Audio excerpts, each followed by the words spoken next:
Dear friends, मेरा नाम विक्की मेहरा है। जैसे कि आपको पता है कि मैं आपको ग्रामर के टॉपिक्स करवा रहा हूँ, तो उसी जो हमारे टॉपिक्स हैं चले हुए, उसी पे आधारित जो हमारा आज एडवर्ब्स की सब टाइप चली है। एक एडवर्ब्स ऑफ एफर्मेटिव और निगेशन, ये सिंपल एडवर्ब के अंडर आती है। ये ठीक है, सिंपल एडवर्ब है, उसकी टाइप, उसकी सब टाइप है एडवर्ब्स ऑफ एफर्मेटिव और निगेशन। तो ये क्या है, दीज अफर्म और डिनाई समथिंग, ये किसी चीज़ को स्वीकार करते हैं या इनकार करते हैं। एडवर्ब्स ऑफ अफर्मेटिव क्या होते हैं और निगेशन क्या होते हैं। Affirmative yes, negation deny. तो दीज अफर्म और डिनाई समथिंग, ये किसी चीज़ को या स्वीकार करते हैं या डिनाई करते हैं। उसका डिनाई होता है इनकार। तो इनको बोलते हैं एडवर्ब्स ऑफ अफर्मेटिव और निगेशन। तो फॉर एग्जाम्पल्स देने हो, अगर इसके एग्जाम्पल के हिसाब से मैं आपको ये बताता हूँ क्या है। सेंटेंस देखो आप, जैसे है, जैसे क्वेश्चन है कोई भी, जैसे विल यू डू इट, जैसे आपको पूछा विल यू डू इट, तो आप अफर्मेशन या निगेशन कैसे देंगे इसके बारे में। बोले क्या आप ये करोगे, बोलते वाई ऑल मीन्स, हाँ बिल्कुल बोलते जरूर। वाई ऑल मीन्स ये अपने आप में एक कंप्लीट सेंटेंस हो जाता है। अफर्मेटिव जो एडवर्ब्स या नेगेशन होती है, जो अपने आप में एक कंप्लीट सेंटेंस होता है, जी उसका उत्तर आ गया, बोलते विल यू डू इट। जो इटालिक में दिया गया जैसा वाई ऑल मीन्स, हाँ बिल्कुल हर प्रकार से।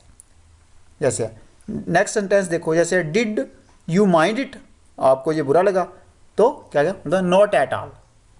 अब नेगेटिव नॉट एट ऑल, बिल्कुल नहीं। डिड यू आपने बुरा माना, बोलते बोलते नॉट एट ऑल। तो नॉट एट ऑल क्या हो गया, एडवर्ब्स ऑफ अफर्मेशन या निगेशन। ये निगेशन के लिए आ गया क्योंकि नेगेटिव में आ गया। जैसे नेक्स्ट सेंटेंस देखो, did he play, did he play क्या वो खेला, आ गया यस। तो यस क्या हो गया, अफर्मेटिव हो गया। तो ये अपने आप में क्वेश्चन का आंसर आ गया यस, तो ये कंप्लीट सेंटेंस ही हो गया। तो यस क्या हो गया, अफर्मेटिव एडवर्ब हो गया। यस या नेक्स्ट देखो, डिड ही प्ले जैसे है वही है। तो अगर हम बोल देंगे नो, तो नो क्या हो गया, निगेशन हो गया, नेगेटिव हो गया, डिनाई हो गया ना, तो नेगेटिव आ गया। नो अपने आप में क्या है, कंप्लीट सेंटेंस है। ठीक है, तो इसी प्रकार जेस और no can be used by themselves, yes और नो का प्रयोग भी किया जा सकता है। इन दैट केस, इस अवस्था में, इन दैट केस इस अवस्था में, दे आर इक्विवेलेंट, ठीक है, इक्विवेलेंट टू अ सेंटेंस। ठीक है, इक्विवेलेंट टू अ सेंटेंस, जे एक सेंटेंस के समान ही माने जाते हैं। क्यों, नो वहां पे आंसर कंप्लीट हो गया उनका, या यस।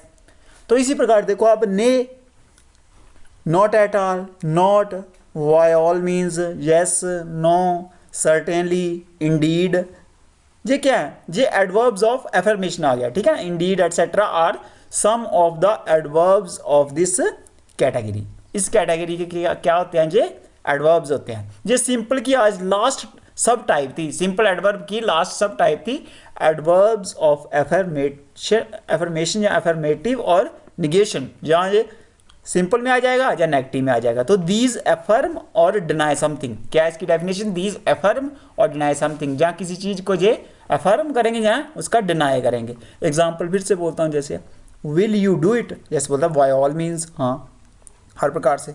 जैसे नेक्स्ट सेंटेंस है, did you mind it, not at all, बिल्कुल नहीं, तो नेगेटिव में आ गया। जैसे डिड ही प्ले, मतलब यस, यस भी कंप्लीट सेंटेंस आ गया, तो अफर्मेटिव आ गया ये। जैसे डिड ही प्ले, तो जैसे बोल दोगे नो, तो ये नेगेटिव में आ गया आपका।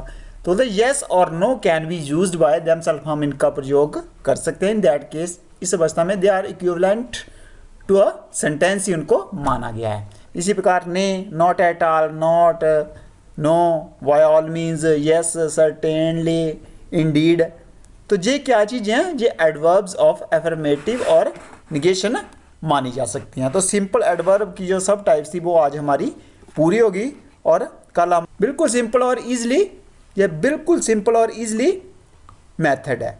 ठीक है, या बाकी जो इटालिक्स में दिए गए हैं वो आप देख सकते हो, जो वो है एडवर्ब्स ऑफ एफर्मेटिव और निगेशन। बिल्कुल सिंपल और आसान ढंग से जो आप सीख सकते हैं इसको, इससे आसान मेथड और कोई नहीं होगा। अगर आपको अच्छा लगे तो आप इसको लाइक करें। मुझे उम्मीद है कि आपको ये अच्छा लगेगा। धन्यवाद।